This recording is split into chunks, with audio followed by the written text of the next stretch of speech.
Antes de Maria Bonita se tornar famosa como a mulher de Lampião, o rei do cangaço, uma outra mulher já fazia história no interior da Bahia. Era Anésia Cauaçu.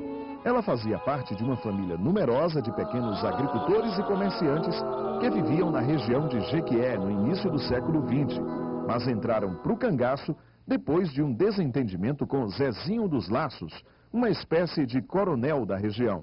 Pelo fato de Zezinho dos Laços ter convocado Augusto Cauaçu para uma emboscada contra a família Gondim, e o Augusto se recusou a ir nessa emboscada e então foi assassinado por um dos jagunços de Zezinho dos Laços. A família Cauaçu resolveu vingar a morte de Augusto e montou um plano: assassinar Zezinho dos Laços.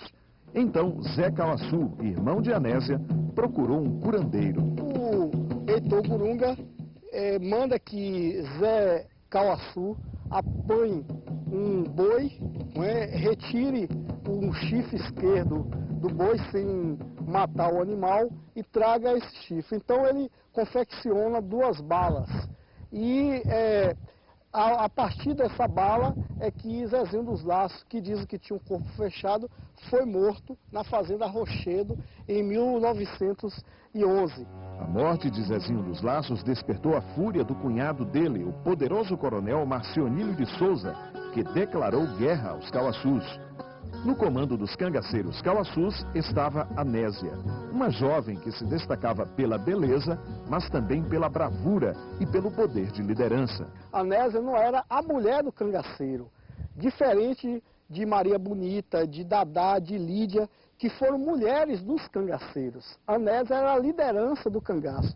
Esta talvez seja a única foto de Anésia publicada na época por um jornal de Salvador. Além de muito bonita, Anésia Cauaçu também era carismática e chegou a ser comerciante em Jequié. Ela montou um estabelecimento neste local, conhecido na época como Rua do Maracujá. A Anésia chegou a ter uma venda em Jequié. Naquela época, as vendas vendia de tudo, né? E ela era uma pessoa que tinha um bom relacionamento com várias famílias. Os conflitos entre o bando liderado por Anésia e os jagunços dos coronéis da região se tornaram mais intensos. E quase sempre os Cauaçus levavam a melhor. Este grande lajedo é conhecido como a Pedra do Curral Novo. Era ali em cima que os Cauaçus ficavam na hora dos combates e tinham uma visão privilegiada dos inimigos. Muitos diziam que Anésia usava poderes mágicos durante as batalhas.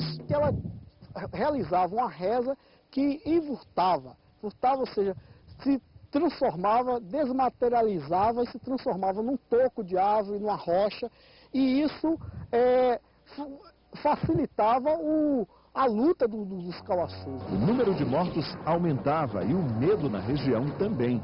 Até a Praça Rui Barbosa, no centro de Jequié, foi palco de tiroteios.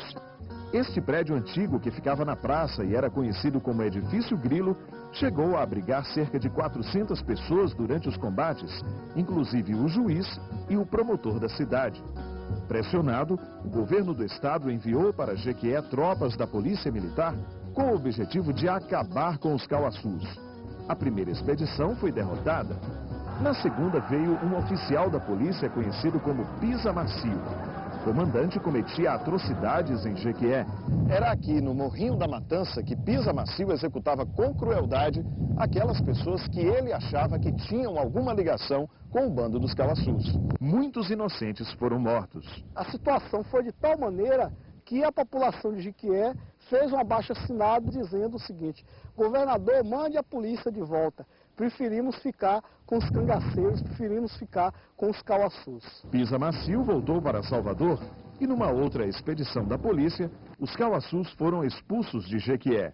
Apenas um integrante da família foi baleado em combate com a polícia e morreu dias depois. Foi então que o bando se dividiu. Uns foram morar no sul da Bahia, outros foram para o norte de Minas e a Chapada Diamantina. O nome Anésia Cauaçu entrou para a história de Jequié. Quem diria que nascesse a bravura de uma mulher, Foi a primeira mulher no sertão baiano de Jequié a usar calças compridas. Foi a primeira mulher a montar de frente, já que naquele período as mulheres montavam de lado numa cela denominada filhão. E era uma mulher branca que lutava capoeira naquela época. Anésia Cauaçu, heroína ou bandida? Eu a considero como uma heroína, porque foi uma mulher que esteve à frente do seu tempo e lutou contra a força coronéis e a favor dos oprimidos da sociedade. Quem diria que nascesse